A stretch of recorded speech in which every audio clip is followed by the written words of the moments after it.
Television by Roald Dahl is a heartfelt, emphatic appeal to parents to save their beloved children from the dangers of brain freeze, which happens when children watch television all day. The poet advises the parents to get children to read instead, because reading opens up the imagination of the child and gets him or her to find fulfillment by actively exercising his or her mind, which is contrary to what happens when children passively watch television all day. The poem takes a comical look at children staring fixedly at the television set and the vehement protests that might follow when the parents take the television set away and make children read books instead. Roald Dahl needs no introduction. He is one of the most loved modern writers in English. He was a British novelist, short story writer, poet, screenplay writer, and even a fighter pilot during World War II. The poem in brief. The poet tells all parents that they must never allow their children to even go near the television set. It might make life easier for the parents who have to manage their children all day, but television severely damages a child's intelligence. The poet then talks about the joys of reading for children. He requests the parents to throw away the television set and install a bookcase in its place. He knows that children will protest angrily at this, but he is confident that they will soon turn to books, they will experience the joys of reading, and later on they will thank their parents for doing what is actually good for them. Now let us read the poem and understand the meaning. The most important thing we've learned, so far as children are concerned, is never, never, never let them near your television set. Or better still, just don't install the idiotic thing at all. So the poem begins with a strong, emphatic message to parents. The poet says that as far as children are concerned, they have learned that children should not be allowed to even go near the television set. And it would be best if parents did not install a television set at home, because it is an idiot box that makes children idiots. In almost every house we've watched them gaping at the screen. They loll and slop and lounge about and stare until their eyes pop out.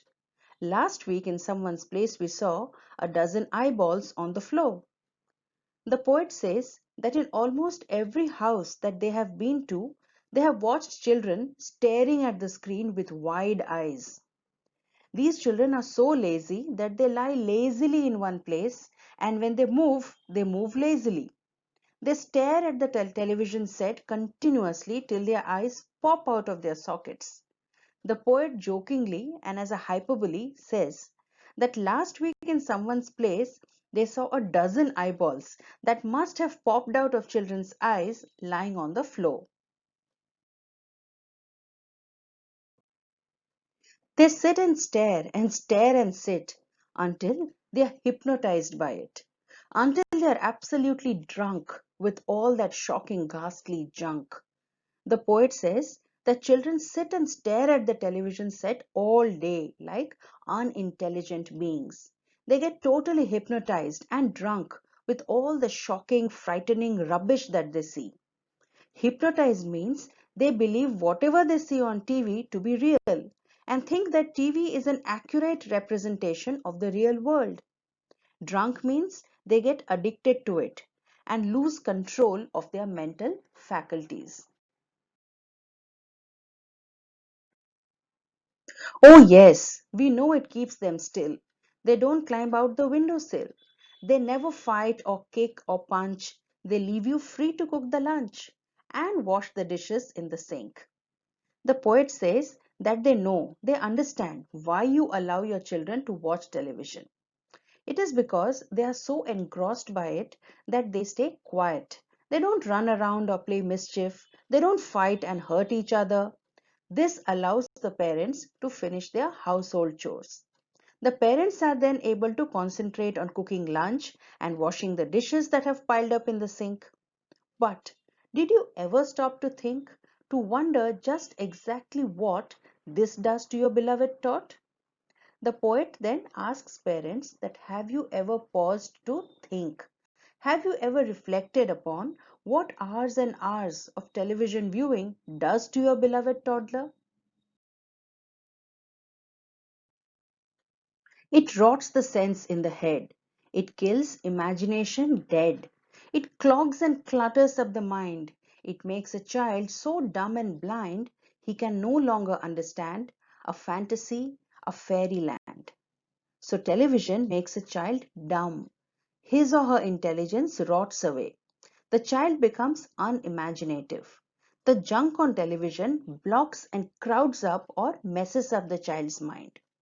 As a result, the child becomes so dumb and blind to active thinking and exercising the imagination that he loses the ability to understand the beauty and sensibility in a fantasy or a fairyland.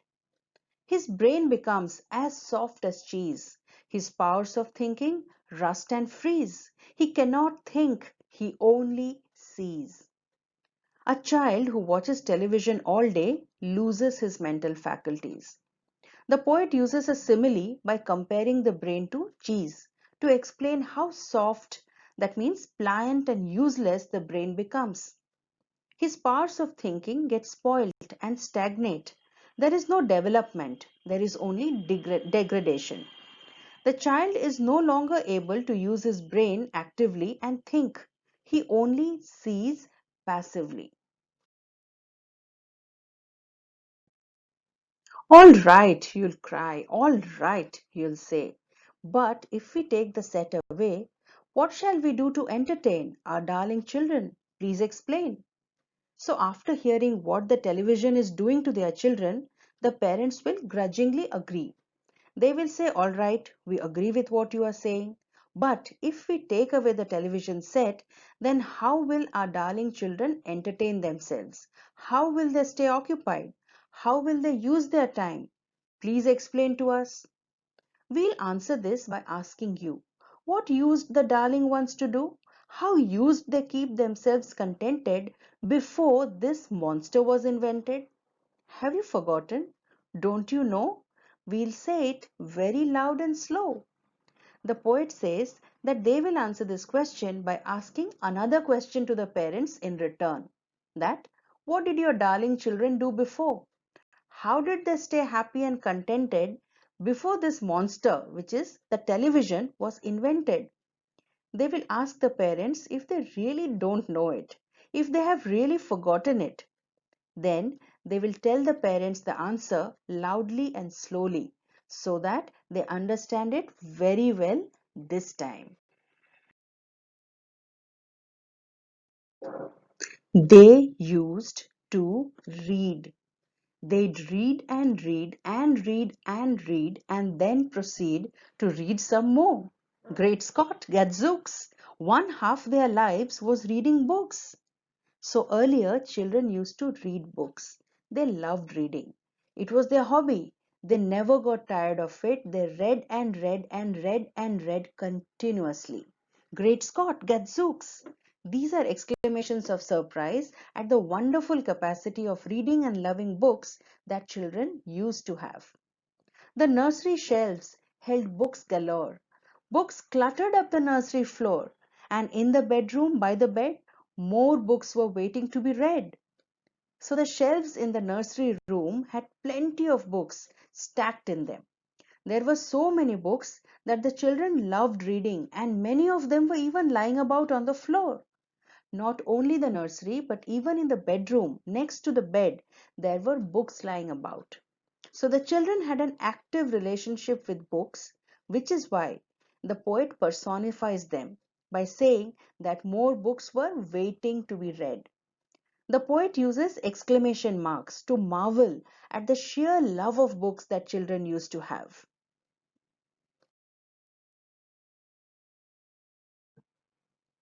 Such wondrous, fine, fantastic tales of dragons, gypsies, queens, and whales, and treasure isles and distant shores, where smugglers rode with muffled oars, and pirates wearing purple pants, and sailing ships and elephants. So the poet says that children used to read well crafted, fantastic stories that created wonder. These stories were about dragons, gypsies, queens, whales, islands that had hidden treasure, shores in faraway lands that smugglers sneaked off to by rowing quietly. Children read about pirates, sailing ships, and elephants.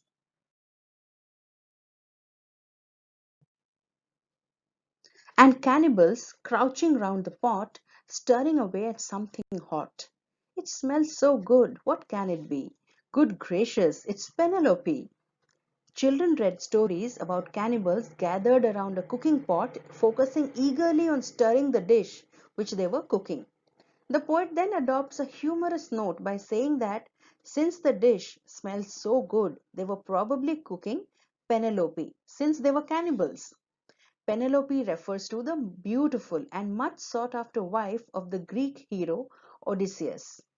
So, all these stories took children to a world that they had never imagined before, where they could experience extraordinary adventures and also enrich their imagination.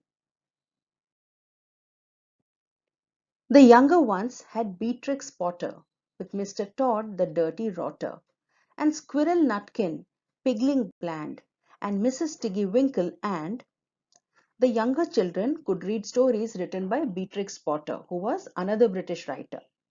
They read about Mr. Todd, who was a bad guy. They read about Squirrel Nutkin and Pigling Bland and Mrs. Tiggy Winkle. Even the names of the characters inspire one to think, for example, that Squirrel Nutkin loved nuts so much that he spent all his day gathering them.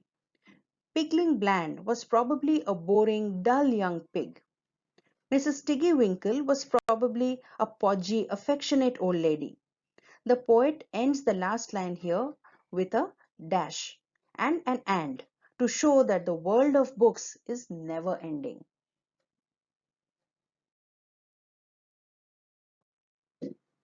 Just how the camel got his hump and how the monkey lost his rump.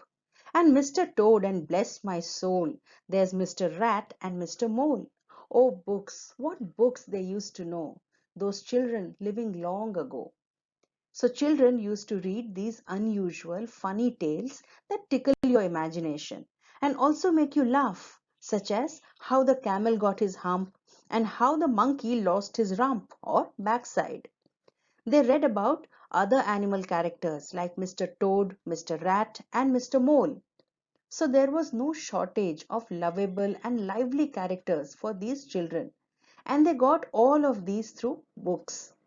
Which is why the poet says, oh books, what books they used to know, those children living long ago.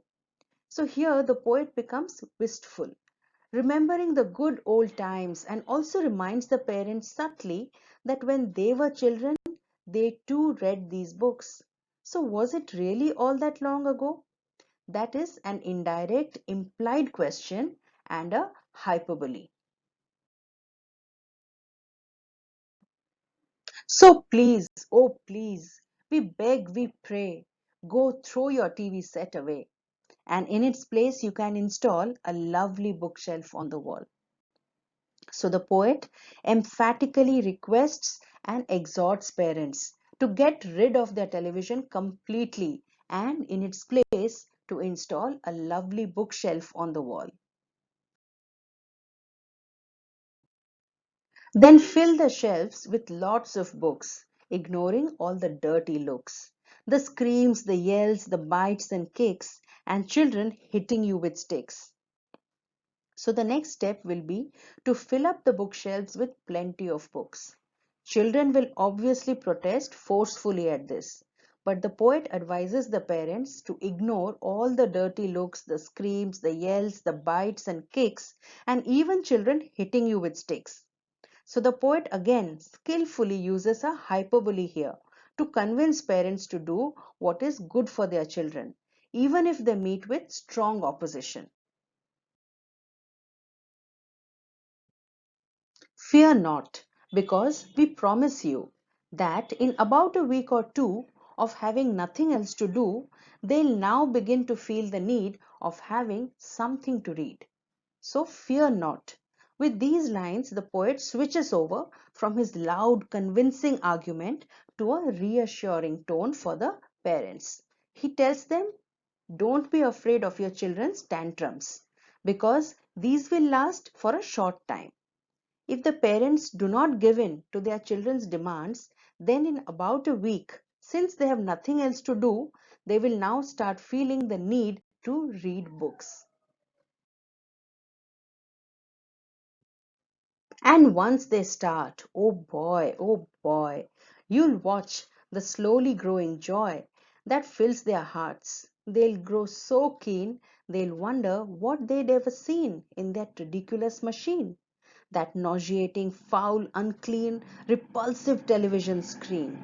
So once the children start reading, you will be amazed and overjoyed when you see them slowly and steadily enjoying books. They will love reading books so much that now they will wonder why they had been addicted to the television. They will understand how ridiculous, disgusting, foul, filthy, and repulsive the television actually is.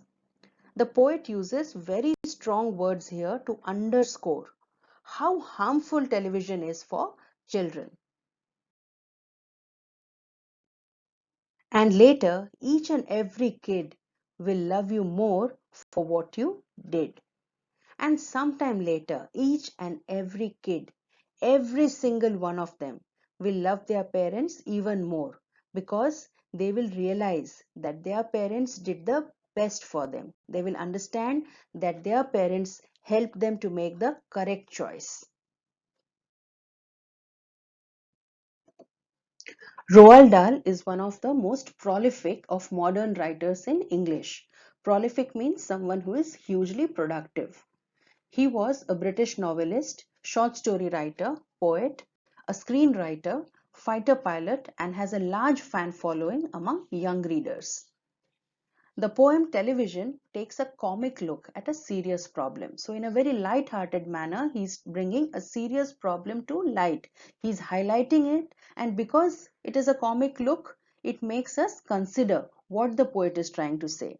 So, it takes a comic look at a serious problem among young children today. The poem warns us about the dangers of excessive television watching. He tells us that the TV robs the mind of the power of imagination and creativity. When you read, your mind is working because you make sense of the words and you visualize. So your brain is working to its maximum. But when you watch television, everything is front of you. Also, there is no novelty in television. So you are robbed of your imagination and creativity. So Dahl, in his characteristic exaggerated style, warns that we will become zombies if we keep staring uninterrupted at the television for long hours. So we will become zombies. We will not be able to think. We will vegetate if we keep on staring at the television all the time. He advises us to read books, for this will enable us to discover deeper levels of joy, find fulfillment in life, and open a whole new and exciting world for us. The world of books is much wider than the world of television. There is more variety. There is a large body of work that we will never be able to understand. We will leave undiscovered if we do not start to read books.